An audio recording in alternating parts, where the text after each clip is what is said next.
E aí, pessoal, a grande pergunta do momento: como ficará o mercado do futebol a partir do episódio do coronavírus, da recessão na Europa, nos grandes mercados e também, naturalmente, repicando e respingando aqui no Brasil, nos grandes clubes brasileiros.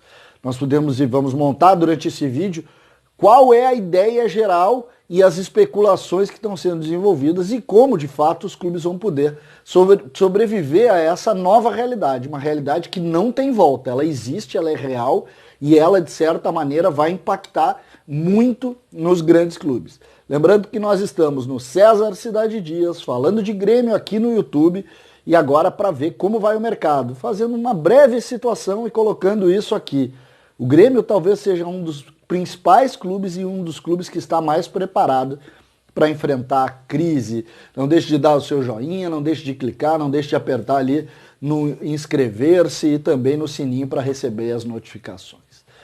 Mercado do futebol, para vocês terem uma ideia, o mercado da Espanha começa a subsidiar os clubes. Começa a dar e criar linha de crédito para os clubes continuarem rodando. O mercado da Itália nem se fala, nem se fala.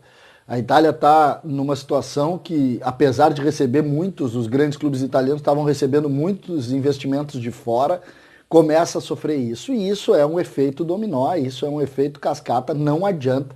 Isso vai naturalmente atingir todos os clubes. E aí a gente chega no Brasil. Chegando no Brasil, nós temos 3 clubes que vivem uma realidade. 4 clubes, mas 3 especialmente. O Palmeiras, com dinheiro de fora, com dinheiro de patrocínio. O Flamengo, que se organizou e tem muitas verbas, apesar de ter gasto muito, né, com relação a algumas contratações. E o Grêmio, que tinha bons ativos que perderam valor, porque o mercado não vai contratar ninguém, mas que tem uma estrutura hoje bem montada, bem desenvolvida do ponto de vista administrativo e financeiro. Os pequenos clubes do Brasil, e aí eu me refiro aos clubes do Gauchão, por exemplo, eles não vão mudar muito a realidade deles, não. Muitos deles talvez não funcionem no segundo semestre, acho que essa é uma tendência quase geral, mas eles já viviam do gauchão, do regional, vai ter, mas talvez não tenha tanta dificuldade, se não seja tão extrema a realidade, como vai ser, por exemplo, para os grandes clubes do Brasil. Eu vou dar um exemplo de 2 grandes clubes do Brasil, Botafogo e Vasco. Já estava difícil, imagina agora. Imagina agora. Cruzeiro, imagina agora. Mas o assunto aqui é Grêmio e é do Grêmio que nós vamos falar. O que o mercado vai mudar a partir de agora? Se fala na FIFA 2 situações. A primeira, que a janela seja estendida e que o ano da Europa, e a FIFA está colocando isso, estendendo a janela pode-se tentar gerar mais uma vez um efeito de sobrevida no mercado. Só que vai faltar dinheiro, seja um mês, seja 8, seja 5. Vai faltar dinheiro. Esse financiamento dos clubes para efeito de sobrevivência dos clubes da Europa vão ser para pagar salários, não vão ser para contratar jogadores. Então a primeira grande tendência, que os jogadores brasileiros não saiam nessa janela. Algo que para o Grêmio, por exemplo, é muito importante, porque o Grêmio perderia com certeza Everton, talvez PP, talvez Matheus Henrique. Isso não vai acontecer. E a outra situação, esses jogadores que foram para a Europa, que são jogadores que hoje não estão tendo utilização, vão baixar o valor. E aí entra a grande capacidade de ter criatividade para tentar reforçar sem gastar. Essa é a questão. Nesse momento, contratar até do ponto de vista anímico não é legal, porque tu tá pedindo para diminuir salário com um discurso e tu tá contratando com outro. Não me parece que a lógica do mercado vai ser contratar. Não me parece.